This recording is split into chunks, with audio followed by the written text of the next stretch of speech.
Hello, babies. Summertime. It's summertime.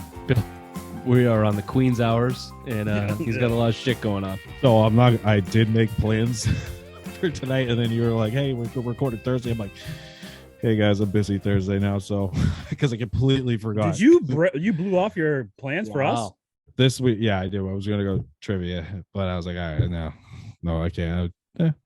Rain Man at trivia. Oh, thanks, Bill. Yeah, we finished first, second, and third the last 3 times we went. Oh shit, you're on the fucking team. I'm not surprised. Yeah, Rain Man. Rain Man. Okay, why don't we get started before that drink's gone? This is the Simple Minds Sports Show, the self-proclaimed #1 New England sports show on iTunes. That's what I've been saying for a long time now. Bill's been saying that's what I said. Well, it's the truth. And if you don't know that and you're listening to it, then get to know it and tell your friends and tell your mothers. Tonight on the show, we will be talking about the Red Sox pitching woes, the Celtics offseason moves, Jake DeBrusk fires Bruce Cassidy, and of course, simplest minds of the week. Let's get this started with some opening takes. Bill, seeing as we haven't seen you since May, why don't you kick it off? Baseball. So I'm going Red Sox here. 9-17 or 9-18 now after last night's loss against the AL East. That's not going to cut it, right? You need to start winning these games. You got a 4-game set with Yankees coming in Thursday as we record this right now, and Yankees are the best team in baseball. You cannot have a losing record in this division and expect to make the playoffs. So they need to figure this shit out. They have tons of holes in their lineup, and I could go on and on and on, but I'll save it for later. But overachieving is where we're at because you know that losing record in the AL East is going to cost you a playoff spot down the road. I'm telling you now. That's a really staggering stat. 9-18 against your division. Haven't won a series against the AL East all year. 0-8, I believe. Last year they were includes Baltimore. Ooh. Right. Last year they were right around 500 in the division. So certainly something to keep an eye on. And speaking about keeping an eye on, Bill, did you add a printer to your podcast studio behind you, or has that always been there? Better. I don't care. As long as I can see the closet doors, I'm happy. As long as I can see the closet doors, we're okay. No, we have a printer back here. It's a full-on studio. I don't know why I'm surprised. It's a full fucking podcast studio. I don't know why there wouldn't be a printer there. Fucking you ruined the joke. Sorry. Can I give you another bad? It's a printer fax machine. Cool. Can I give you another joke, seeing as we're technically still not in the cold open? We visited some family over the weekend, over the 4th of July weekend. Bill, by the way, congrats on coming out alive. Thank you. And we always tell scary day Monday, broke the tip of my toe. Oof. Dink Bill broken. Took a tumble. sitting down.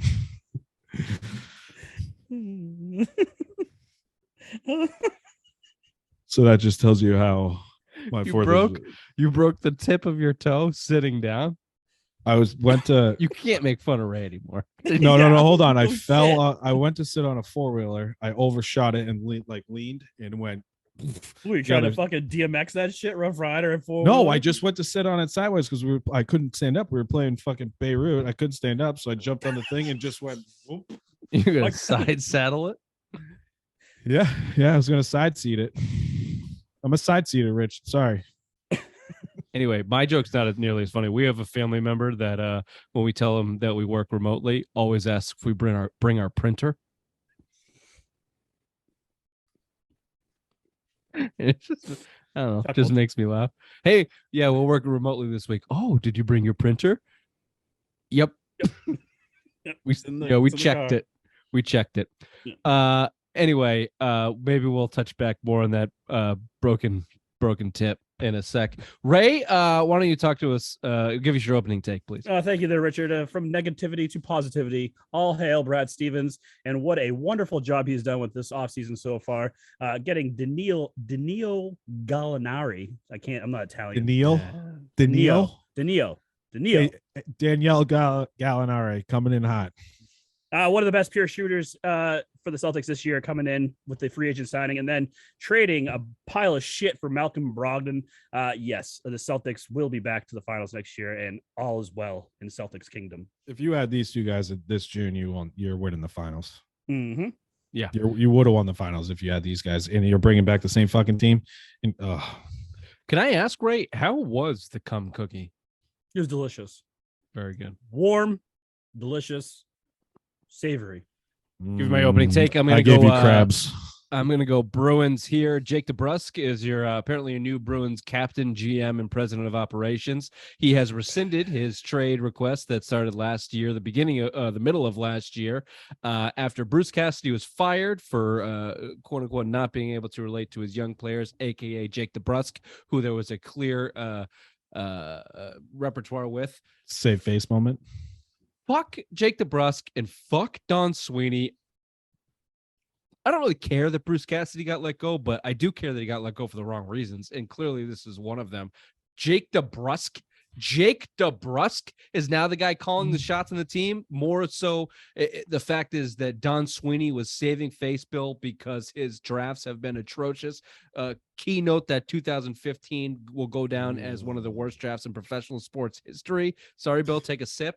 And Jake DeBrusk is the only thread of hope that Don Sweeney has to hold on to some type of relevance from that draft. So he's letting him look so good on this team right now. Letting him call the shots, and Jack Studnikas and Trent Fredericks of the world when the fourth best winning percentage in Bruins history walks out the door in Bruce Cassidy. No, should go great. Let's see what you do now, Jakey. Let's see what you do now, where everyone's on your side and they give you a pat on the back and give you a trophy for showing up. Let's see what your production looks like, you fucking pussy. Wow. Arrow pointing down on the Bruins. Down. We got the draft tonight. We'll see how that goes. Hey, Ray, your shirt looks like Irene Sheets on a Tuesday night. Nothing on that? Damn. It's because we pee on her. And who doesn't like a little bit of waterworks? I like your shirt, Ray. I think it looks nice. Thank you, Richard. I appreciate it. Welcome to the Simple Mind Sports Show. Friday Rewind, July 10th? 8th. Tomorrow's the 8th. Yeah. July 8th. Welcome to the show.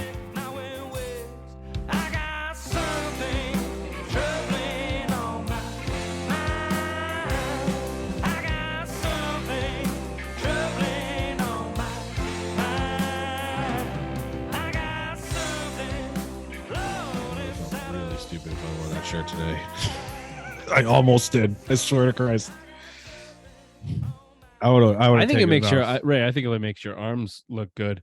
And if you are listening and not watching, then change your tune. Go check out YouTube. Give us a subscribe. Smash that subscribe button and tell your friends. Leave a review. Leave a comment. We like to reply in comments. And if you can't get the YouTube, then listen on Spotify, iTunes, wherever you get your podcasts. iHeartRadio. We're big on iHeartRadio. We're very big on iHeartRadio for some reason. So check it out there. Maybe it sounds better. Maybe it's because Bill hasn't been here in a while, and iHeartRadio likes the PG version. Yeah. Anyway, give us a review and tell your mothers, whatever you do. All right, let's start Red Sox. Bill, you had a lot to say. You didn't quite get to it there. Hold on, let me open the email. You got it. I did read it today. Pitching woes is where I want to start with this. I think this is kind of the biggest story coming out of the Red Sox right now. So we're recording Thursday. Wednesday night was Brian Bayo's debut, the big stud. How is it not Bello? Thank God. Bello. That's what I was saying. And it's pronounced Brian Scott Bayo. Like, it's a little weird to me. Yeah, and Brian's even spelled wrong. It's Bryan, which is Brian. So, you know what? They're looking like a gangster. This is the Simple Mind Sports Show. We're not here. The grammar guru is not locked in, and Summer vacation. We don't have a lot to say about that. But it's Bayo. It's how he pronounces. Or you could just call him Lil Pedro. However, that little showcase that they had for him on Wednesday night didn't go exactly as planned. 4 innings pitched, 4 earned runs, 3 walks, only 2 strikeouts. The Red Sox lose the game 7-1. That is a shaky of a debut as you can find in the majors for a kid that's been hyped up. He's a 51st prospect in 40, yeah, Keith, right around there, 49. I whatever think it is. He So, jumped from like 89 too. Like it was a dude, big he's jump. been a stud in the minors. So I'll give you some stats here and I'll let you go. So in Portland, after 6 starts, he had a 1.60 ERA, including a 7-inning no-hitter during a stretch where he did not allow a hit for 13 straight innings. Went to Worcester, had 2 straight games with 10 strikeouts. And that was just a month and a half ago where he was crushing Worcester. I don't know. Did they try to find a soft landing spot for this kid, Bill, or was it just circumstantial with the injuries? Or give me your thoughts on Brian Bayo before we move on to the other issues with the pitching here. I mean, it's disappointing, right? So, I mean, you haven't had a real homegrown talent since John Lester or Clay Buchholz. I mean, really, your best one was John Lester. But I mean, if you think about it, it's a letdown. Just what you saw, you needed something. It wasn't a soft landing, honestly. That was a must-win game to me in Wednesday. I mean, that you needed to win that series. You needed to get one series on the board, especially going into this Yankees series. You have Garrett Cole on the mound Thursday as we record this, and he's hot right now. And the Yankees, the Red Sox have owned him, but you can't guarantee the Yankees are going to tee off on you. Like you can't outslug this Yankees team right now. So I mean that was a big must-win game. You needed to get one on the board, and you didn't do it. So I don't know why you did it. There was a lot of rumors that like they lined Sale and Scott Baio up on the same night because the roster spot. But now it sounds like they have Sale projected Tuesday, and he may get a start Monday. So we'll kind of see where that goes because I think he's back against Tampa again. So I don't know. I don't know. It seems weird. I just didn't think it was the right spot. Knowing the nerds, Bill, Tampa's lineup is but I was hyped about it. It's not crushing by any means. So maybe they liked the matchup against the hitters and did not take into account the moment, which is a very nerd thing to do. That was basically a 2-game swing given up against the Rays. You're dealing with tiebreakers and for the first time, whatever else in the MLB playoffs this year. And I don't know. I don't know if it was the moment. Is it the kid's stuff? He was a nothing pickup by the Dombrowski era. It wasn't like he was a high draft pick. I think they paid they signed him out of 30 grand out of the international pool or something. If that. But he's Dominican. Pedro's taking him under his wing. They said he's got a change up that looks like Jose Pedro. Altuve was signed for $2 grand, and he's a Hall of Fame player. So no shit. Yep. Well, I'm just I'm not saying that he doesn't have the potential. I wrote a blog on simplemindsports.com. Again, that's simplemindsports.com. Give us the clicks. That I was excited about him because there's a good young pitching prospect the first time since Clay fucking Buchholz 2007. So the excitement was there for him and didn't quite deliver. And then the night before, you had Nick Pivetta, the one shining moment in this staff since Walker had that title and went down. Raymond, dead arm, 5 2/3, 7 earned runs, 2 walks, 4 Ks. Looked like shit the night before. Then you're looking at Walker with a dead arm on the IR. Evaldi and Whitlock coming back at some point, but Evaldi's got a lower back issue. That's not something he's throwing at least. Whitlock sounds like he's the closest. He's got a hip issue. Hips are not something that go away. Hips don't lie, Bill. Hips don't lie. And then you got old ass Rich Hill that's got an old ass fucking knee. He's 4 to 6. He's out 4 to 6, I think, something like that, right? So you are and then okay, let's not bury the lead. Chris Sale went out in Worcester. And did I throw those? 3 and 2/3, 5 walks, 1 run, 5 strikeouts or some shit like that. He walked the bases loaded and then walked a run in and then proceeded to go in the dugout and completely and utterly destroy a broken TV in there. So couldn't get it off the wall though. Whoever mounted that wall, well done. Or fuck you. Chris Sale's tiny little twig arms that break when he sneezes couldn't get it off the wall. So that's your guy that you're hoping can come back. Like you said, Bill, they were planning for him to come back this week. Let's see. I don't know.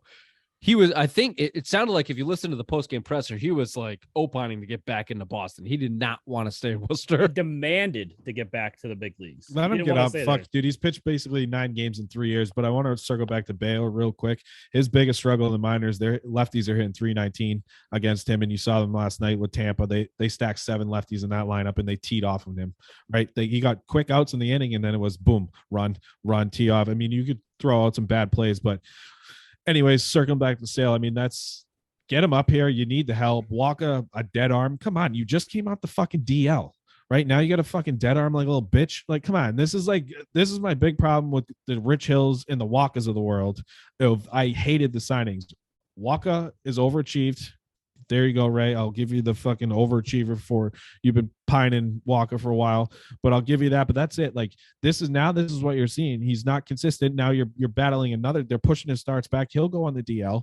So it's like you needed Bayo to kind of hit here, right? You didn't see him hit great. Now you're relying on Chris Sale. He's the most important part coming back because now he's a guy that you can either A, put his ass in the bullpen, or B, make him a fucking starter, right? Because he's pitching Tuesday. That sounds like it. He's coming up Tuesday, and you need him back to vintage Chris Sale, right? So you're 9-18 against the AL East. You need Chris Sale to be back what he was 2017, 2018. That's all we need. We need half a season. Look at those runs. 2017, he was a monster. All-Star break, August, started breaking down. 2018, look at he couldn't even throw in the World Series. Remember, he came out with the World Series. He was terrible. His arm was broken in the World Series, and then injuries. Give me fucking 2017 first half or 2018 first half. That's it. That's all we need. Half a season. Give me 85% of what Chris Sale was, and this team can start winning American League East series. That's the biggest problem going forward. I have 0.0% faith that Chris Sale is going to come back and give you anything close to that. 0.6 worst contract in Red Sox history. Pablo.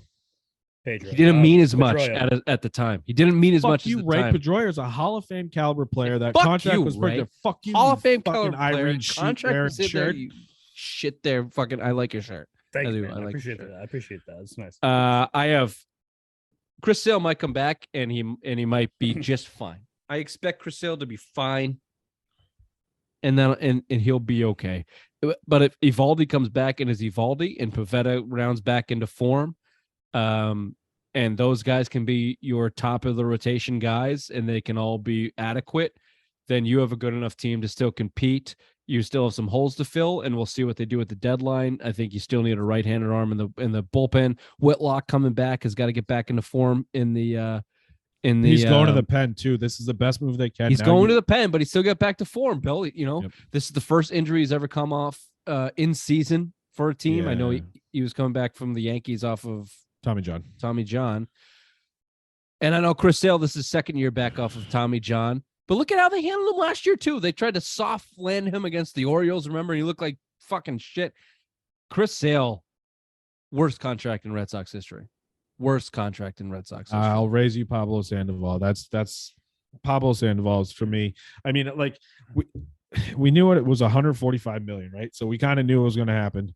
We knew it was going to there. So, I mean, if he comes, like I said, I don't have a lot of faith, but if he comes back and he can justify that contract. Bill, how many innings has he pitched since they gave him that contract? 9 games, I think, or something. I don't even know. It's when did the they sign him? worst 2019 contract in Red Sox history. I get Pablo completely blew out, but he played third base. This guy was supposed to be your number one starter for the next 5 years. He was supposed to be your stud. He was supposed to be your ace. He was supposed to be the guy leading you to World Series. Pablo Sandoval was a third baseman. How about Hanley Ramirez's contract? Both those contracts sucked from Sherrington.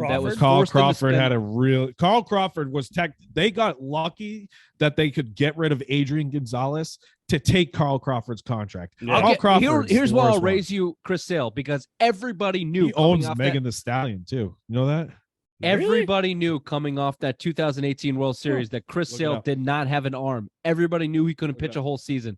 Everybody knew that he was an injury guy. And what the Red Sox do? They gave him 5 years, $100+ million. Well, DeBrusk. Terrible signing from top to bottom. Terrible. Yeah. I wouldn't say the worst, but you knew like when you signed Carl Crawford, everyone went, "Holy shit, fuck yeah!" Adrian Gonzalez, holy shit, fuck yeah, we got these guys, and they flamed out. They weren't good. When Gonzalez was good. When they signed Chris Sale to 5 years, 120 million, whatever it was, 45. Everyone went, "What the fuck? What the fuck?" And then he immediately went on the deal with Tommy John surgery. When they signed Pablo Sandoval, you went, "Wow, 3-time World Series winner coming from the Giants. This guy might be good." And then he ate himself out of the league. When they ate himself out of the Red Sox before he played a fucking game. You remember he broke his belt the first spring training. That fat fuck, like they gave him $98 million. That contract just came off the books this season. Bill, can the bullpen get better? So you got Schreiber, who's been I love Schreiber. Guy's been Schreiber. A diamond in the rough, a Heimblum diamond in the rough. Rich, hold on before you go. You're gonna hate this, but he's 2018 Ryan Brazier, guy that came out of nowhere and started dominant. I told you he's gonna hate it, but that's that kind of where he's coming from. I don't. If he just don't mention Ryan Brazier's name. I don't give a fuck my about comparison. The fact that fucking guy's still on the roster is ridiculous. But Matt Strahm is out there. Houck. Get your fucking shot, but other than that, he's your closer. He's your closer. So Carl Cutter Crawford, has had some ups and downs. Austin Davis, if you want to throw him in there as lefty. Winkowski's had some shining moments. But if you take Schreiber, Strahm, Houck, and Whitlock, you got a decent bullpen there. You got to add an arm, I think. And then is that something that you feel confident in? If you got 4 or 5 of those guys and those arms out there, and then Diekman's a lefty you can toss at lefties, matchup dependent. But between Whitlock, Houck, Strahm, Schreiber, and then at the deadline, those are your guys. If they can go add a really strong right-handed arm, do you feel good about it? Yeah, that's a top 2 biggest need on this team right now is your bullpen. You've seen it. I keep mentioning your division record. You've probably blown 5 saves against the Toronto Blue Jays this year, at least. You look at their losses. You were leading late in the game. You're blowing saves. You got rid of one of the culprits in Hansel Robles yesterday as they DFA'd him. I think he gave up like Hansel and Gretel's gone. You got options out there. Austin Davis has been okay. Cutter Crawford. But your biggest weakness is your bullpen. So if you can slot with, like I've been saying this for years, you need to slot your guys, right? Like that's the biggest thing. Give guys your role in that pen. Whether it's Houck or Whitlock is your closer, figure that out. If you want Whitlock to close, then put Houck in the 8th and put your Schreibers in the 7th and your Strahms in the 6th, right? And just ride those guys. That's where you need to go. Stop. I understand they try to mix and match it, but that's the way to go. The biggest upgrade you could probably get is Daniel Bard. That closer material right now, former Red Sox. I think he's 16 for 18 with saves. He's under a 3 ERA right now. His whip's pretty low. Even pitching in Colorado, that's big news. He's been, an acclimation project the last couple of years. He had a bad year last year, but he could potentially be on the move. You can probably get him for pretty cheap. Now you got to start using those prospects and start building that bullpen. That's probably your biggest need outside of first base. So figure that shit out. I don't care about the price. It's like you said, you've built your club up, your farm system up to a top 5 farm system in the league. Time to start shelling these guys out and bringing what you need to go. I would spend if I'm dropping prospects. There's a Peter Bedard, I believe, out there in Pittsburgh. He's got 13 saves for a shitty team in Pittsburgh. They're always rebuilding. Ben Cherington is their GM out there. That's a guy you have Red Sox connections there. Some of the same front office guys. So you can possibly go after a guy. That's where you need to target. Target a legit closer. Target a guy that you can deploy in the 8th inning, whether it's Whitlock or the 9th inning, whether it's Whitlock or go trade a guy. But that's where you need to target. How about lefty power? I heard this. Yeah. Okay. You want me to I either read this or heard this somewhere today. Looking at the power from the Red Sox lineup it's a little bit deceiving. And there's not a lot. I know Kiki's still been out, he's a right-handed guy. But this was brought up. More power. JD Martinez has 8 home runs, more than halfway through the season. He's supposed to be, one of your big home run hitters. Bogarts is going to hit you 20, 25. Stories in the same realm. Like Devers can get you up into the 30s of, obviously, but other than that, there's not another big power bat there if JD Martinez is going to, just stick with his doubles and singles. Is that something you target? First base, right field, lefty power? You wouldn't have to target any of that shit if Rich, you and I talked about it. Kyle Schwarber, you let him go for nothing. Ooh. You know who leads the NL right now in home runs? Kyle fucking Schwarber. Okay. Did you your second biggest need is first base?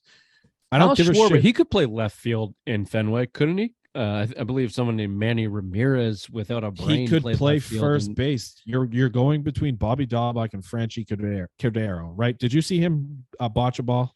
Not even botch it. He dropped it. It hit him square in the gloves. He dropped it. It didn't hurt the Sox, but at the time when you're trying to get a run, I love all the positive energy coming out of camp though about Franchi Cordero and how much he's been a surprise for the team and the club. It's like, come on, man. And Bobby Dahlbeck, and the positive energy about Bobby Dahlbeck, who's bullshit, approaching 230 or whatever. It's like, well, look at his September and August last year. Really? So the guy can go 4 months hitting 191 and then have a 4-week stretch where he's Jackie Bradley. You can only have one of those guys and survive, and that was Jackie Bradley Jr. And even he sucks not doing this year. He sucks. Period. No, but Rich, I'll tell you right now. Milwaukee, didn't he? Yeah, yeah. He had his worst year ever in Milwaukee, and then they thought that they could, I don't know, bring him back. They bought prospects. Hunter Renfroe, is he still? Where's he? He's got to be still. For a while there, he was leading the NL in home runs. He fell off, but no, he came back. He hurt a hamstring, and then he just went on the DL last week for a calf injury. All right, so I'm not crying about Hunter Renfroe. I never was. Fantasy team, Bill. They didn't replace him. They didn't replace him with JBJ anyway. And then home runs. No, I'll tell you right now, but like the trade deadline's coming up at the end of the month, and the holes have been evident for this team for a while. Back of the bullpen and first base, right field, in a power bat in the lineup. Those are the guys, and you certainly got enough young kids contributing at the big league level now to package something and go get it something real. To take that 9-18 record against your division and try and start to flip it and give yourself a chance in the playoffs. Yeah, do you want to talk about offense? We'll see what he does.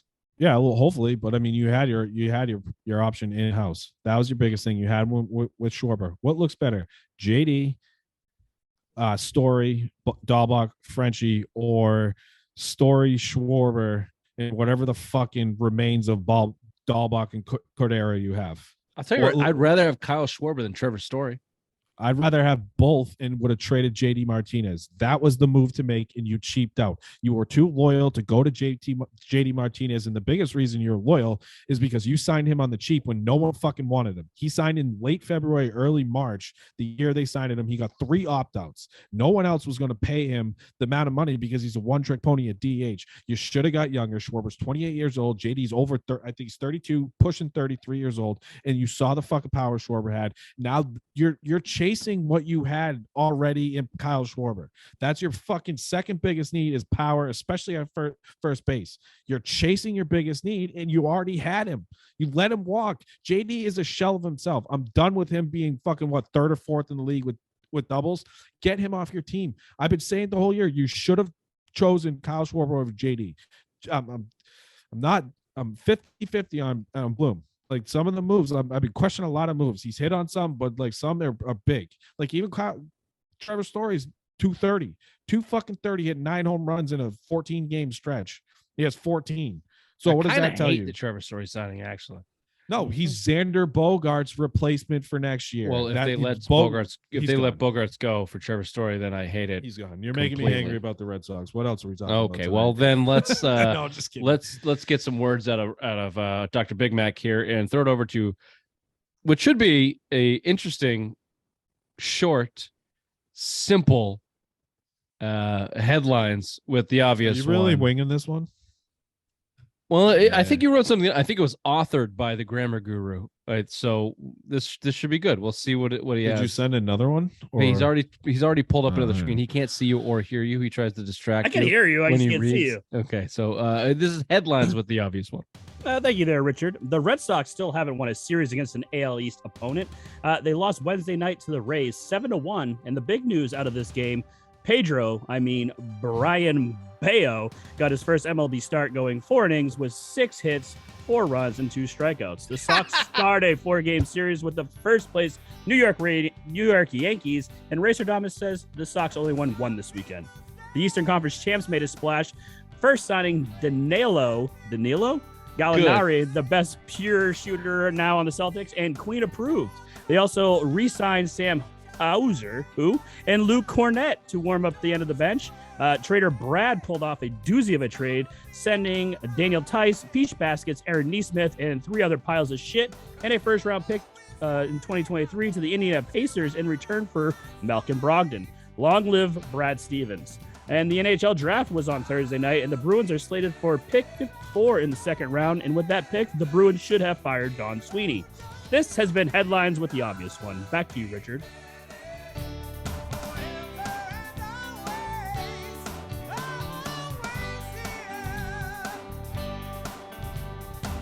You read that really well. A couple good jokes in there too. That's because he doesn't see me, and I wasn't interjecting in anything dumb that he was saying. Nope. It was Thanks, good. Bill. Appreciate that. It was good. Bigger the fupa, tastier the chalupa. Everyone knows that. You fat fuck. Celtics off season. We are off some fireworks. We're You look coming like the off cheese on the top of a burrito right now. God damn it! I hate you guys.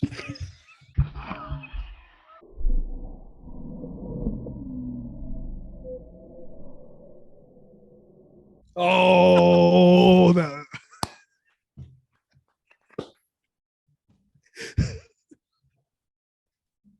It's still there. I love it, dude. That thing's a monster. That thing is a fucking hanger. I can't breathe. I I've been can't working breathe. through something. I've been working through something. I don't have anything to wipe this with. Dude, that thing's like the size of That was Ray's limp fucking- dick. Yeah, that was huge. That was like 2 inches. Yeah. Okay. That was the biggest yeah. fucking snot I've ever seen. Yeah. Might want to delete that. Timestamp this. A lot of power coming out of that. Celtics. So Celtics are off to a rip-roaring start in the offseason. Anyway, Celtics are off to a rip-roaring start in the offseason. I just shot a loogie out of my nose. Bill, your jokes stink tonight, by the way. Have another drink. Yeah, why Drinky, don't you bitch. come more often? You You guys better made a material. pact to not laugh at anything. I hate you guys. No, they're just stupid. No, yeah, they were very dumb. I quit. Uh, I quit. Enjoy. I don't know how to pronounce Gallinari's name. Danilo. Danilo? Danilo. Denaro. There's no R, you fucking idiot. Denaro. More coming up. Giorno. No, it's not delivery. It's not delivery. Gallinari signed 2 years, 13 million. Right, Player that's option Italian, not Spanish, by the way. I For know, I year said that. 2. Here's his stats coming off of last year with the Hawks, which I believe he was a starter. So you're looking at No, 25. he came out the bench, I thought. He No. was a starter. Okay, Shut sorry. up, Bill. Take it back. I'll sit this one 25 out. minutes played, 12 points, 5 rebounds, an assist and a half, 38% from 3, 6'10", 34-year-old next season coming off your bench. He was the shooter that the Celtics needed for the last several years. That was the first move Brad made. Freudian slip there. Brad Stevens, better than Danny Ainge. Easily. The next move shook the core of Celtics Nation. Malcolm Brogdon, who has been on the Celtics fans and Celtics radar for a number of years here, traded for, you mentioned the headlines there, Ray, Daniel Tice, Aaron Peach Baskets Neesmith, the best shooter in his draft. It'll be tough to see Peach Baskets go. I liked saying Peach Baskets. I mean, the inventor of basketball. Tough to let him go. Nick Tough to let him go. Stauskas, who once scored 100 points in 2 G League games or some Michigan guy, right? He came from Michigan guy. He was drafted high. He was drafted in the lottery and flamed out. Celtics signed him. He didn't play. Malik Fitz and Juwan Morgan, plus a 2023 first-round draft pick, protected top 6, I think. Top 7, top 6. Don't worry about Which, whatever. Doesn't really matter. Malcolm Brogdon averaged 19 points, 5 rebounds, 6 assists in 33 games for the Pacers last season. The biggest knock at him is injury. He hasn't played a whole lot last few years, but he'll be slotted as your backup point guard going into next season. Raymond, That's not what I heard. There's a different option. They might go small. go ahead. So it might be Brogdon, Smart, Brown, Tatum, and Time Lord to start the game, and Horford coming off the bench is what I've been hearing a lot of talk, because this kid, he's not a kid, but Brogdon shouldn't be a six man off the bench. He should be a starter. Absolutely not. Put his ass right on the bench. You need him to be the facilitator. We saw what happened when Marcus Smart was the facilitator. Turnovers, McGee over there, and slowing the tempo down. You need Brogdon to be the guy to run this whole ship, and I think that's what needs to happen. Bill? Nope.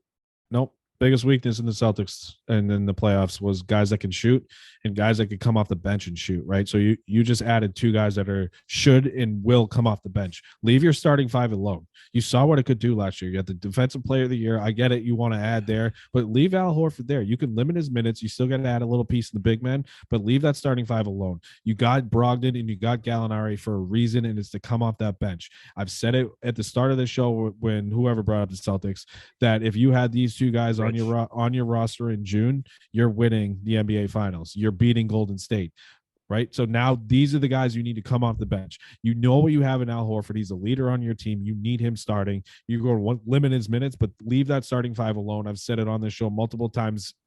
Leave that starting 5 alone. Period. Or maybe in our text, I don't remember what it was, but leave that starting 5 alone. I lean a little. I don't know where it was. Sorry, I lean a little bit more towards Bill here for that reason, but also because you were dealing with the quagmire of Marcus Smart, who has come out to the media and literally said, "When you finally made me the point guard, and we got to the finals." So don't hate it. I do not hate it. You can't put Marcus Smart on the bench. He won't take that. He won't do it. It won't happen. You can't put Marcus Smart in the shooting guard role because he's already told himself and the world, literally, he said to the world, they got to see what I could do as a point guard, and that's what it is.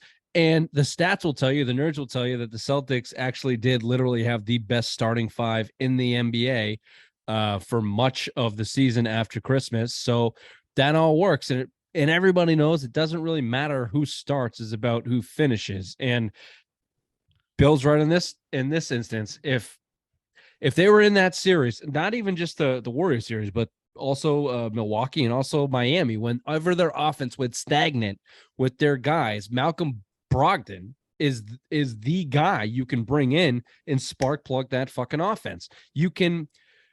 Game 1 of the NBA Finals, they benched Marcus Smart for all intents and purposes. He played 2.5 minutes in that first game because they had things working for him. Malcolm Brogdon's a guy that can bench Marcus Smart in the fourth quarter. So Absolutely. you want to end with Brogdon, Brown, Tatum, Time Lord, and Al. Fine. You want to end with you can Brogdon, even end with Gallinari.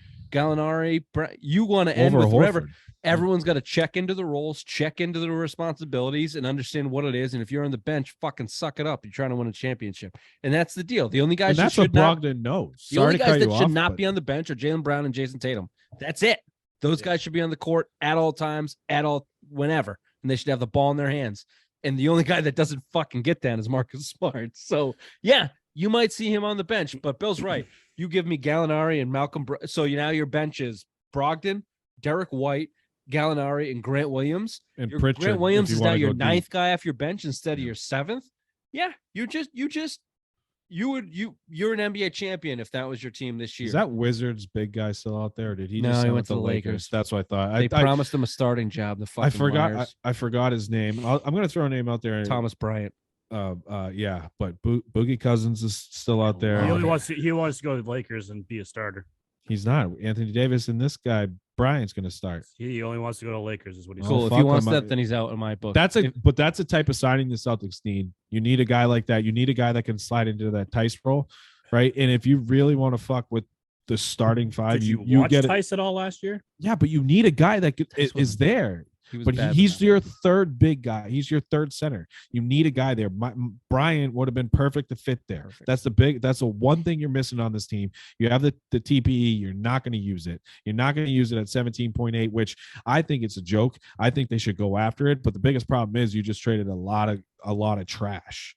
That was the problem. You traded all your trash to get Brogdon, right? So I mean, thank God Brogdon knows only played 36 games last year, because you're not, if he's a healthy 82, you're not trading that trash to get No, him. you're not But getting he's him. the That was a type. good Oh, deal. real quick, he's the type of TPE, right? That would have been the TPE guy. You essentially traded for your TPE, and you're going to let it expire. Does that make sense? Yeah, you use the You know what I assets mean? He's for the guy. Brogdon that you would probably use to get your TPE in. Right. Although I think Peyton Pritchard probably has value. And now what you're looking Grant at, Williams also does too, is because he's coming off. This is his last Grant year. Williams do. I mean, for a lot of Sure. the year, he was leading the league in 3-point shooting. Sure, And but if I we're think not going to they've got- resign him. If you're not going to resign him, get rid of him now. You know how I feel about Grant Williams. Get him fuck off. I'll tell you this right now. I think that the backup centers, which they do need, but the backup centers available for, or the players available for the TPE, are less valuable than Grant Williams in his role for the Celtics. And I think that's how they'll look at it. And whether he walks for nothing or not is fine. Next year, Grant Williams is more valuable in his role right now than anybody they could get in that TPE if it cost him that. But yeah, backup center is definitely the last thing that they need to fill. You looking at Time Lord and Al Horford. Time Lord and a guy that clearly needs to be spelled, clearly can't make it through a whole season, and Al Horford's 36, 37 years old.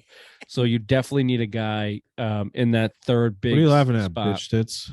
5-0 Yankees in the top of the third. There we go. 5-0. Garrett Cole's pitching tonight. All right. Yeah, Bill, just to give some numbers out Fuck the there Red for the Sox Rain tonight. Man. We're gonna stick with Celtics here for 2 seconds here. For 2 seconds, Garrett Cole, mustache boy. This Mustache, Richard. here's the cap. Here's your numbers. All right. The cap is 123 million. The tax is 150 million. All right. So if you pay over 150 million, you got to pay tax. The Celtics roster right now currently is 159 million. So they're going to pay tax. And all reports are they don't want to pay that TPE. They don't want to go that far into the tax. Well, So what are they at? What, 140? The tax is what, 150 when it doubles, right? What's the hard I don't cap? know, Bill, and I'm not going to try and figure it out tonight. I Just literally listen to tried. I tried to figure it out today, and it made got my a headache? stomach hurt. Yeah, and I didn't want to do it. Just know that the Celtics are paying tax, and they're okay with it, and they're into it, but they're not going to pay Warriors level tax, so they're probably not going to use the TPA. Probably, we'll see. That being said, the other part of the Celtics offseason that's been in the news is Kevin Durant and that beautiful blazing dumpster fire that is the Brooklyn Nets. Everyone wants to do a collective toot, we'll let the queen go in his time. There it is. What a fucking dumpster fire. Kyrie opts in when nobody wanted him to. The exact Just sad it just went past my prediction of Christmas the first year. Yeah. KD requests a trade. By the way, I don't know if you guys heard this. He's gone basically radio silent. Have you heard the asking price? So Minnesota checked in. They wanted Anthony Edwards, Carl Anthony Towns, and like 4 or 5 draft picks. And I think they went Gobert, I think, or they circled That was back. for I don't know. KD. That wasn't. For I Kyrie. think Kevin Durant No, is going to play for the Brooklyn Nets Durant. this year. I I think Kevin Durant's going going to play for I the think Nets they're this both year. going to play. I yeah. think they both are. The asking price, they're calling his bluff. Fuck you. You mortgaged the future again on 2 superstar players, right? I sent you guys the meme. This is the second team that had 2 dumpster fire for fucking what super teams, right? With the KD, Pierce, Joe Johnson, Fat Deron Williams, those teams, and now this, right? You mortgaged your future on future to go out and get Harden, to go out and get Ben Simmons. Like, you did all this shit to get these guys, and now, like, fuck, I'm Brooklyn. I'm holding firm. You're either sitting out when you're not getting paid, or you're playing on the Brooklyn fucking Nets, because no one, and I mean no one, is paying that asking price unless somehow Shaquille O'Neal comes in and buys the Orlando Magic and says, fuck it, I'm going to come build a team around you in Orlando. Shaq's got the money. He's worth $400, $500, $600 million. I mean, like, and he's beloved down there. So, I mean, that's it. No one's going to pay the price. The Lakers can't go out and get him because they can't go out and get Kyrie because no one wants fucking Russell Westbrook. So where are these guys going to play? You're not going to trade AD. AD's fucking LeBron's boy. right? I mean, that's the guy. Wait till we get a healthy AD. Wait till we get a healthy AD. You'll see us next year. You'll see us next year. Good. Yeah, good fucking luck. You haven't done shit, right? So, I mean, no one wants these guys. They're playing for the Nets. They're not fucking going anywhere. I love to see it after years and years of Kevin Durant and LeBron James pushing the league around. Then Kevin Durant finally signs a 4-year deal, and now it's like, nope, you have no leverage, you have nowhere to go. We're not doing you any favors. We want the world for you because you're the best player in the world, and fuck you. You're not going anywhere. And I'd send Kyrie to fucking Serbia if you wanted to, but the Nets probably want to keep him around for 36 Durant million. wants to go play with all-stars. He doesn't like if he went to Miami, he wanted to play with Jimmy Butler, Bam Adebayo. Yeah, I don't know where Miami's come from, Ray. Like, what do they have? They don't have anything to give up. Other than that, yeah, they have nothing to give up. And then Golden State's the other rumored team. And from what I understand, is a pile of shit to get Kevin Durant to go back to Golden State. Which why would he do that? And Phoenix is the other team. Phoenix is the only one that makes sense to me. Maybe Ayton. If you can add Ayton, if you can add Ayton and like a bunch of like role players, then yeah, it makes sense. Maybe maybe. But I think we talked about this in the text chain. I think Brooklyn's playing this whole thing to have both of them back and then get them on the court together and get them liking playing together and see if they can keep them around. Yeah. I think that's their play, and it's their only play. And I wrote a blog on this on simplemindsports.com. Should the Celtics trade for Kevin Durant? No. My answer is yes, but only if it includes something of the likes of trash that Al you're Horford. All right, I'd give up Rob Williams and Marcus Smart for Kevin Durant next year. I would do that. That would be my limit, and a couple firsts or something. But it is still Kevin Durant. But after listening to all this, and the report came out that Kevin Durant's upset with how the Nets handled Kyrie, fuck, I'm out. I'm out on Kevin Durant and his moody fucking mood ring ways. I'm out on this little baby back bitch. All these fucking guys. The guy never won shit without Steph. He's never going to win shit without Steph. He's just this. Both these guys, both these methodical fucking thinkers, and Kevin Durant and Kyrie Irving, get off Twitter and shut the fuck up. I don't want you in Boston. I'm actually out. I'm way out on all of it. All three of those Oklahoma City draft picks, they lost 4-1 to Miami. Miami got their first title with LeBron and Wade and Bosh, right? You put those three in their prime and put against that team again, they're still going to lose 4-1. Like that's how that team is. And that's how they all are, right? Harden begged his way to get to Brooklyn to win a championship, right? I mean, ate his way. I think you meant ate his way. Ate his way. And then again, forced his way again to go play with Embiid out there in fucking Philly, right? I mean, it's the way in the NBA, and I'm out on Durant. I don't think he's a winner. I'll fuck his two NBA Finals MVPs. It's because Steph Curry wasn't having those good finals those 2 years where he was there. That was it. I mean, I'm out. He was riding the coattails. He's a diva. Go ahead. Game I guess it was game 3 or game 4, whatever game the Garden crowd was really giving it to Draymond, and Steph came out and hit a couple threes and went and like right to the Celtics bench and motherfucked him and then hit it to the crowd. Someone wrote something today that he did that knowing that the crowd was getting to Draymond and like he wasn't producing. So Steph took it on himself to take the crowd and get him to fucking hate him. So I said this before the series. Ray, you disagreed with me. I said it after the series. I said the same thing. I love Steph Curry. Yeah. Steph Curry can play for me any fucking day of the week. Top 10 player of all time. Steph Curry's awesome. I believe Ray said Kevin Durant, no one on the Warriors that Ray liked before the series started. Not one. Well, his dick turned green halfway through because his eyes, he's bleeding green. His eyes, his beautiful eyes turned. That's called syphilis. It starts rotting your brain after so long. That's what happened. That's what happened to him. That's why he couldn't respect Steph. But that being said, tying it to KD, like that was everyone know that wasn't KD's team. That was Steph's team. And yeah, Durant was probably overall the best player there, but Steph knew how to take a step back. Like, I just respect that guy so much in the basketball court. Like, good for him. But Durant, really true colors shining through here for Durant in this Brooklyn fucking dumpster fire. So nope, out on Durant. Obviously, if it includes anything close to Jaylen Brown, out on Durant. Ray, any last words here on No, I'm out on Durant. I was a big fan for getting Durant here. I believe he said if we don't like. I believe I asked traded- Raymond. I believe. Hold I on, asked we're Raymond. dumb for not wanting KD according to. Oh, Raymond? that's actually that's what. actually So true. I Actually, can't. that's true. That's true. Can Thank I you, not? Bill. Thank you, Bill. Raymond, would you care take to it back? respond? Apologize. I take it back and I apologize after No, everything that's came. Rich. Oh, Rich. I take it back, yelling at you, Bill. And Yeah, then fuck Ray, you, Bill. I want you to take it back and apologize for telling us that we're assholes. I apologize to you, Richard and Billiam. That, Anyone who you doesn't are want assholes. KD is dumb. Yeah, well, after all that's come out, fuck that guy and fuck the Brooklyn Nets. Snip, snap, snip, snap. Hey, Quick guys, break. it's We'll true. be right back to talk about Jake DeBrusk as the new captain of the Bruins.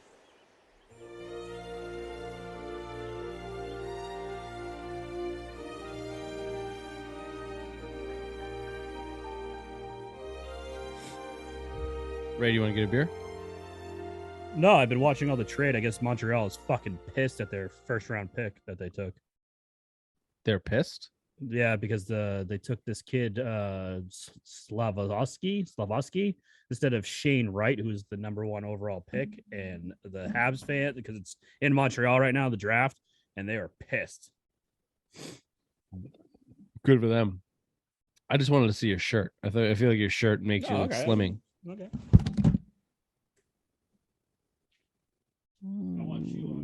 I love how he's turning it more and more and more just so we can't see his fucking Grand Canyon ass crack. We can see the doorknob now on the. Oh no, he's coming back full fledged. Just it's still waxed. A little bit. We saw a little bit of top of the fupa. That looks great. Slimming on the hips. Nice dick. Nice, Bill. Slimming on the hips. Jake DeBrusk fired Bruce Cassidy. That's how I look at this. Jake DeBrusk, as I said in the opening take, rescinded his trade request, or his agent did. He probably had nothing to do with it. He's somewhere in some island, not giving a fuck about anything. Nova Scotia. There you go. After Jim Montgomery was hired as the Bruins coach, which we can get into, we haven't talked about that yet. Jake DeBrusk rescinded the trade request because Bruce Cassidy was mean to him and didn't let him lollygag around. So he wanted to leave Boston, and now that Bruce Cassidy is gone, he decided he's going to stick around. So Sweeney, the snake, scapegoated Bruce Cassidy because his draft choices fucking blow, and now he's saying that Cassidy couldn't develop them. Ugh. What a sour taste it is to follow the Bruins right now. What an absolute sour taste. And then you hire an alcoholic to come coach in Boston. Bill. Good luck. Good luck, Raymond. Initial thoughts before Bill has something to say here. Yeah, this team is just you can't root for this team. It's very hard to root for the Bruins right now with all the shit that's going on. Jake DeBrusk pretty much got Bruce Cassidy fired, and I see why Bill is now picking a new team. It makes total sense. This team is very insufferable to watch. I believe I was called an idiot for trying to pick a new team, but that was by Frank the Tank, Barstool Sports, not us. That was Frank. We don't share that opinion. You are the queen, and we bow to you. But that was Frank. Moron, actually. Yeah, well, he also follows the New Jersey Devils, and he weighs about 400 pounds. So his opinion means shit to me. Anyways, let's move on. So Jim Montgomery, I need to hear the story. Supposedly it happened at a family party. Supposedly the incident, it has never been released. It's supposedly never going to come out. But it must have been something. I'm saying there must have been pussy grabs, some titty grabs. He could have whipped his dick out. Locker room talk. Hold on. No. I imagine this. That's a Billy Badware's party. Hold on. I imagine this. You guys ever see Wolf of Wall Street? Of course. Remember when Donnie pops a bunch of the fucking Quaaludes and then he goes down in the party and starts whipping his dick out and jacking off in the party? That's what I picture happening. Maybe like a reenactment of him whipping his dick out and jacking off, but we'll never know. Supposedly this guy's won wherever he's gone. wherever he's gone. So hopefully, I mean, he's won. Well, that's not NCAA, supposedly. USH. Those are actual No, stats 100%. and Yeah, no, championships. he's won USHL. He's won in North Dakota where he was coached, and then he clicked with Tyler Seguin in Dallas, in the 2019, brought them back to the playoffs. So I mean, we'll see. He's clicked with the young guys. I mean, the biggest problem, I guess, supposedly the Cassidy drama has gone all the way back when he was on the bench in 2014. Right. So I think that whole thing you heard, Claude Julien was the same way. And you saw Bruce Cassidy kind of mold his game under Claude after he got fired from Washington. He had a 2-year stint with Washington, moved down to Providence, and then came up on the bench.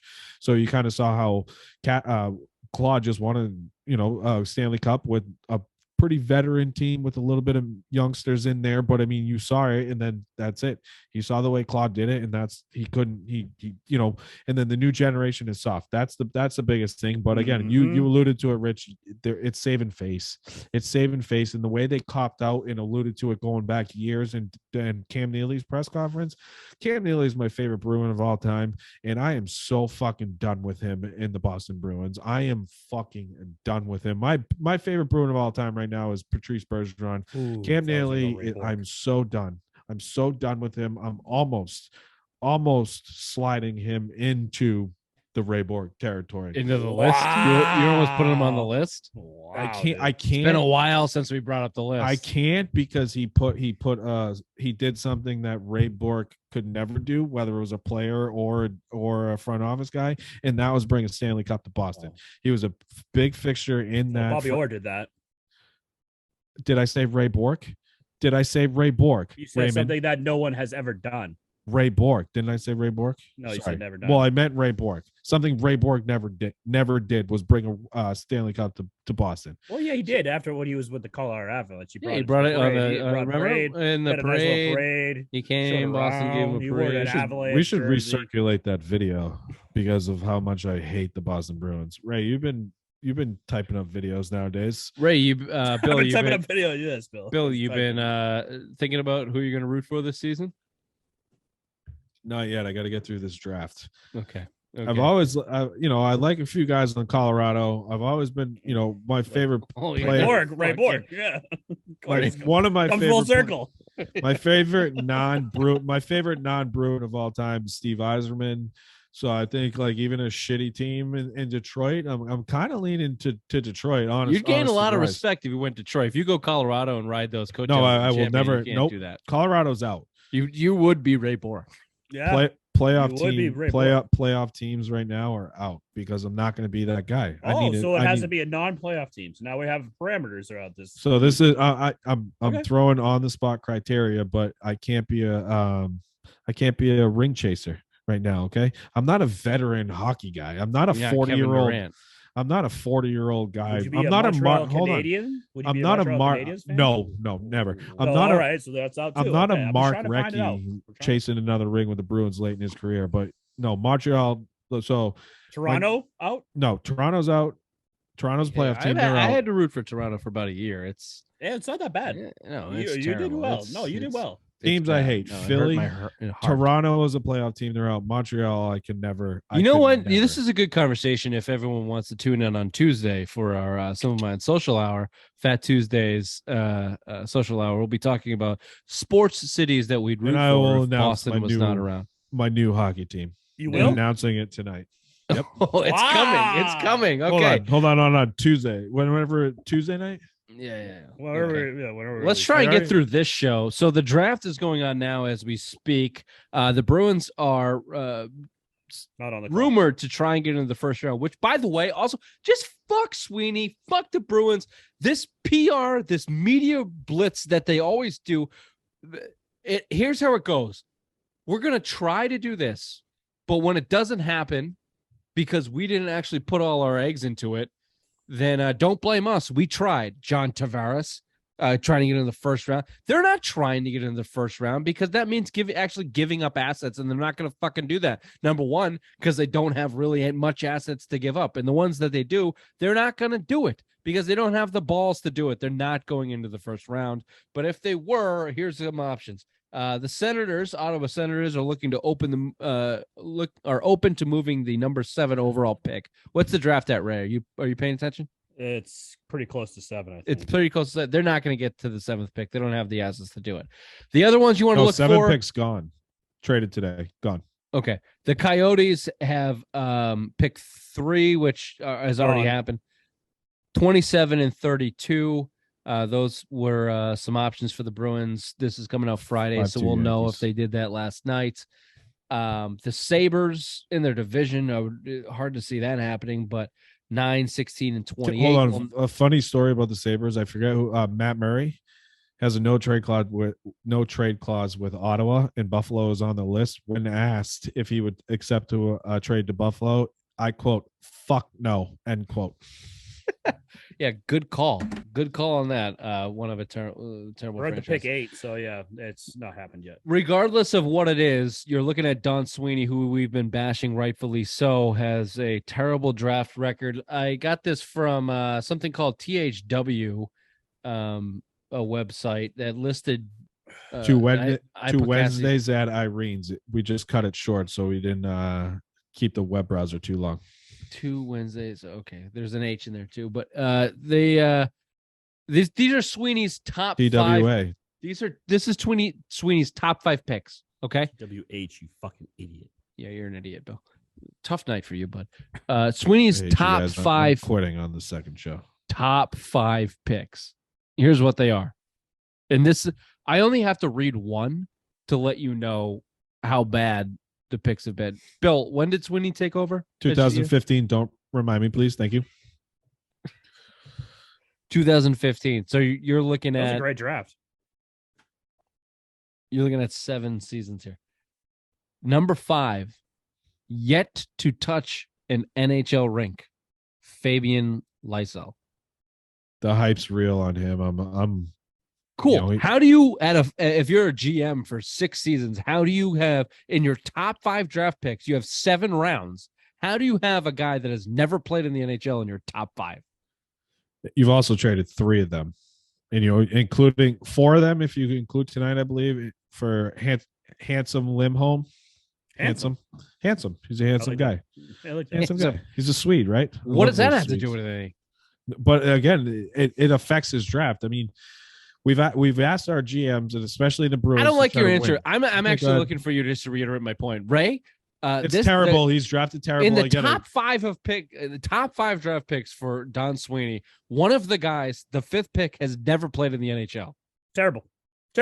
Thank you. Why is this guy here? Fire Don Sweeney. Number 4, Brandon Carlo. Well, he has some upside. I mean, yeah, he's been playing really well. My fantasy baseball team is struggling right now, so I'm really not listening to you, Richard. No, Brandon Carlo is good. He's second-round pick, but he came in that 2015 draft after you whiffed on 3 picks. I mean, that's it. He's soft, concussion issues, but again, you've really especially went downhill after Wayne Gretzky's brother bolted. I think he's out in Edmonton right now. I mean, this is Number another 3, reason. Jake DeBrusk. Boo. Soft ass pussy. Your number 3 draft pick that you have in your career is a 3rd-line left winger, that can't handle some tough coaching. Well, we'll see what he does under Drunk Montgomery. So we'll see. Drunk Montgomery. Number 2, Jeremy Swayman, a goalie. I like goalie, Jeremy Swayman. I like that. I put him lower on the list again. I don't think he's not a Bruins fan anymore, so it doesn't matter your thoughts. Honestly, Carlo. Here's the deal with drafting goalies. It doesn't really matter. You can kind of pick them out of nowhere. Goalies kind of come out of nowhere. So if your number 2 draft pick of all time is a goalie, then that's saying a lot. Number 1 is Charlie McAvoy, which was an absolute fucking no-brainer. Stud. I flipped Carlo and I flipped Carlo and Swayman on that list. There you go. Okay. Boom. Well, that's the guy picking tonight. Thursday if they get in the first round, Friday as it's released in the second round. If they get in the second, if they don't pick anybody in the first round, they don't get in there. Everything indicates they're going for the top center on the board at 54. I don't know. We'll see. No one has any faith in Don Sweeney in his draft picks. They obviously need him to hit. He just got an extension. We'll see how it works out. Arrow pointing down on the Bruins. We'll be right back. We're coming right back with simplest minds of the week to end the show.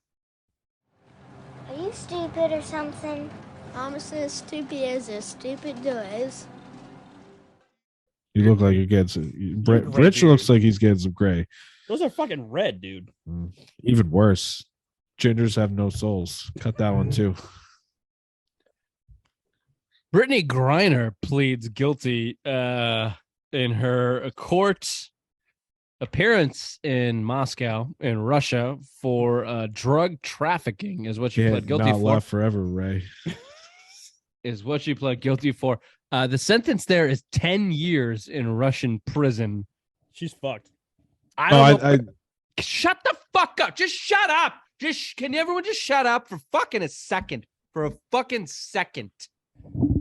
For 1 second. Jesus. Bill, do you care to explain? Yes, I do. Hold on. I'm back. No, I mean, I saw it. Supposedly, I think it with Russian law, they had to make her basically plead guilty for the exchange. But I just think it's really convenient. Conspiracy theory, get a life loser. But I'll tell you, it's weird. You're in the middle of a war, and now you're trying to prison exchange her for Nicolas Cage, Yuri Olaf here, and Lord of War out here in a prison. Yeah, can we explain that? So Nicolas Cage played a character in the movie Lord of War named Victor Bout. Victor Bout, who is nicknamed the Merchant of Death, who is a arms dealer. Who is an arms dealer that the United States has imprisoned, I think, for 25 years was his sentence. So he's doing time in America, and he's basically number one on Moscow's list to get back. And yeah, the timing is interesting now that they're in war. But you know what's more interesting to me? A basketball player is about to be in this transfer for a warlord. It's bullshit. You're in the middle of a bad war. Deal. That's a very bad deal. That's a bad deal for Biden. You bet. So that's like the Utah. That's like the Utah Jazz trade to Minnesota. No, bad trade. Not only is it a basketball player, it's a basketball player that has openly said she hates America. She hates the national anthem being played at her games, and now she's openly trying to suck that old decrepit dick of Joe Biden to get back in the U.S. It's convenient the fact that they're trying to get the warlord of death. Right, the amount. If you, I'm swear to God, Ray, if you look him up, like the amount of the amount of wars he funded, and if you watch that movie, like it's pretty legit on certain sides. Like he had, when the Soviet Union collapsed, there was bunkers and warehouses of tanks and armies and guns and all this other shit, and he swooped in with his connection with Russia and just started fucking selling them all over the world. He funded wars everywhere, and now you're losing a war, and you what the fuck is Ukraine. Sorry, you're losing that war right now, but now you're trying to get a guy that can get guns and has connections pretty much from here to Antarctica, right? And it's a joke. It's a joke what they're doing. Let him rot over there. Both of them. Let him fucking Victor rot in America, and let Brittany Griner rot in Russia. That's it. This is bullshit. I don't care. Weed, whatever. It's a political stunt by Russia, but let her rot. Do not let this idiot out of jail. Do not. Russia scares the shit out of me as it is. Like, we don't talk politics here, but they scare the shit out of me as it is, and I want nothing to do with the biggest arms dealer in the history of the world. That's what this guy is. Me. How could Russia scare you? They can't even get over on the fucking Ukraine. They got a lot of nukes because they're not ready to nuke yet. They don't. We don't talk politics, but it is an interesting discussion. Tune in on the after show. We can talk Russian nukes. There's not as many as you think, and they're not that great. They kind of fucking suck. Here's a better one though, sports related. Nukes come out of Irene's asshole. Generally they're going in. Generally they're going in. I don't laugh. Yeah, you haven't seen your shit. Ray. Yes. Nice shirt. Thanks, man. Can I ask you something, Ray? Absolutely. If you were to draft someone number 1 overall, okay, at the most important position in sports, okay, quarterback, maybe 5 years later, would you be okay with getting rid of that said person for, say, a 5th round draft pick? Also, paying him $10 million not to play for you? And also playing them, that former team, week one, and paying him $584,000 to play you week one and probably losing to him. Yeah, that's going to be fucking hilarious. The Cleveland Browns are the simplest minds of the week. The Cleveland Browns, that's not even the icing on the cake, is the fact that you just paid a rapist $230 million guaranteed that you're not even Alleged. It's alleged. Oh, We no, haven't it- seen the jerk off. We haven't seen the semen traces yet. We didn't know how I can't he wait for that. ejaculated. I can't. I'd like to see that Venn Allegedly. diagram. I would too. This is the table.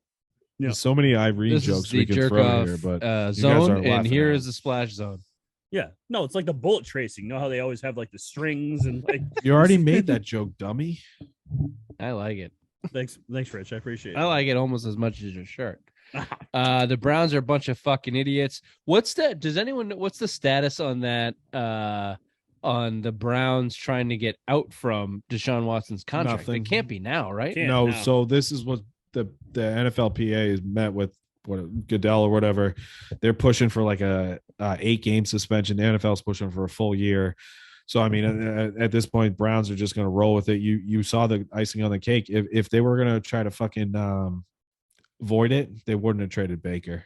You're right. And as much as I hate Baker, the last 8 games of 2020, he played at a top 5 level in the NFL. That he carried that Browns team to a playoff berth, and he could have easily beat Kansas City. He was very close to beating Kansas City, and then 2021, he was injury. I'm not a huge fan on him, but I mean, you know, he's played at some. I don't hate it. I mean, if you're the Panthers, what a fucking You're not deal. playing Sam Darnold. You're paying Sam $5 Darnold, million. Cam Newton.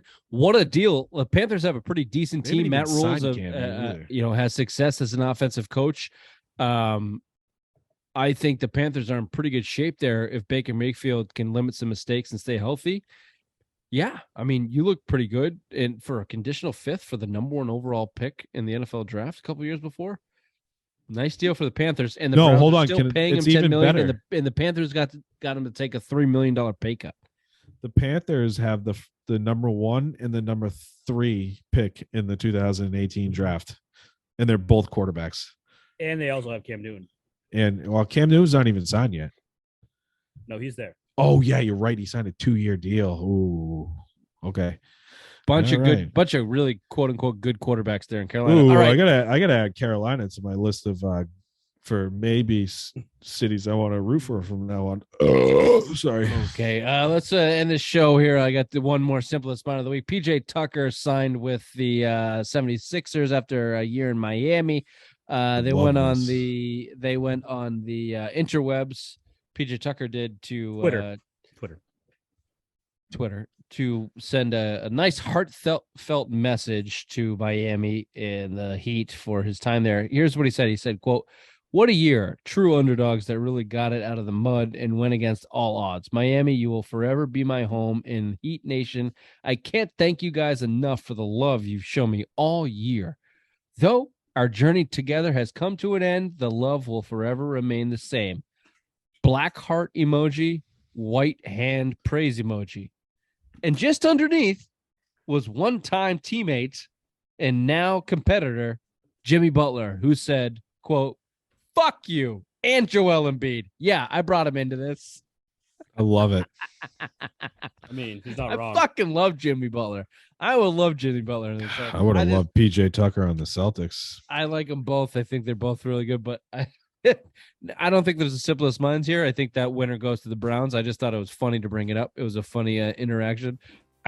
Fuck you and Joel Embiid. And obviously, we know that Jimmy Butler has ill feelings against the 76ers for not investing in him and not giving him a contract, let him go to the Heat. I just thought it was funny. This has been the Simple Mind Sports Show, Friday Rewind, July 8th. We'll see you on Tuesday for our social hour. Bye-bye. Bye-bye. Bye-bye.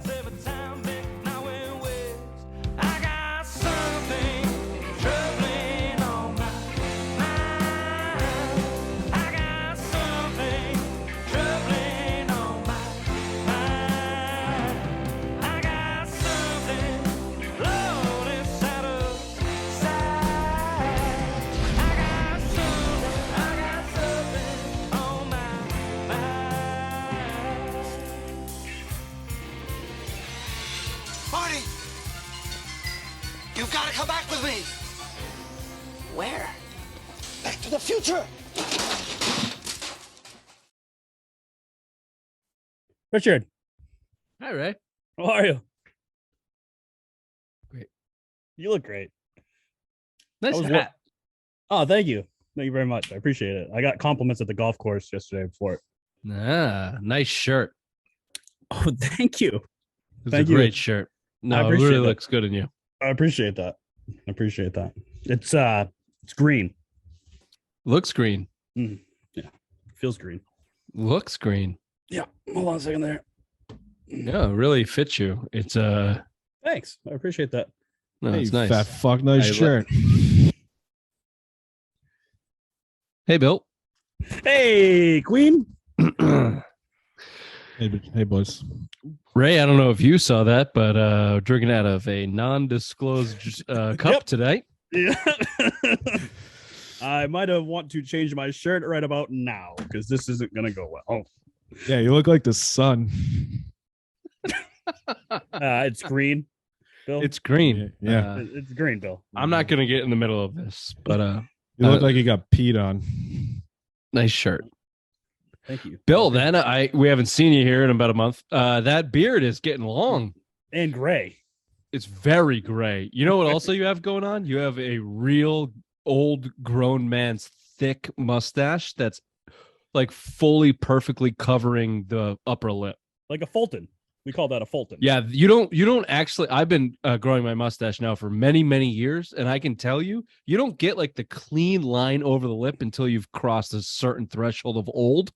I've been trying, and it just gets like kind of Dude, it scattered sucks. after a while. I do got a couple like scatters down there, but it's like that's the first thing I do. It's pretty solid. Thank you. It's an old man gray, solid above. I the can never lip. rock the full stash though. I've always like, especially when I've grown out the beard. I'm like, man, I could do it, but I wouldn't You've feel passed. comfortable. You've passed the color. You've broken the color barrier now. What You am I, can't Jackie go back. Robinson. You can't do no. Anybody with a gray mustache can't just do a gray mustache. You got to go beard at that point. Like you can do. You can do. I think some could go goatee, but I think guys with goatees like balls on their chin, if you know what I mean. So Not I'm that not there's letting anything go. wrong with that. No. yeah, They just like to be choked. No, the full, just a straight mustache, Magnum PI style, can't be gray. Can't be a white gray. No way. Can't get No. away with that. no way. So we just No ferment way. it for him? Buy some just ferment, send it to his house? It is long. Like I got it. I'm overdue for a hair beard cut. So I got to fit it in. It's been busy. Yeah, the classic number one. You're really overdue there, Bill. Summertime. It's summertime. Bill, we are on the Queen's hours, and he's got a lot of shit going on. So I did make plans for tonight, and then you were like, "Hey, we're recording Thursday." I'm like, "Hey guys, I'm busy Thursday now," so because I completely forgot. Did you blew off your plans for us? Wow. This week? Yeah, I did. I was gonna go trivia, but I was like, all right, no, I can't. So Rain you're Man welcome. at trivia. Oh, thanks, Bill. Yeah, we finished first, second, and third the last 3 times we went. Not Oh bad. shit, you're on the fucking team. I'm not surprised. Yeah. Rain Man. Rain Man. Okay, why don't we get started before that drink's gone? This is the Simple Minds Sports Show, the self-proclaimed #1 New England sports Thank show you. on iTunes. That's what I've been saying for a long time now. Bill, That's what I said. Broken glass left beneath my swollen feet.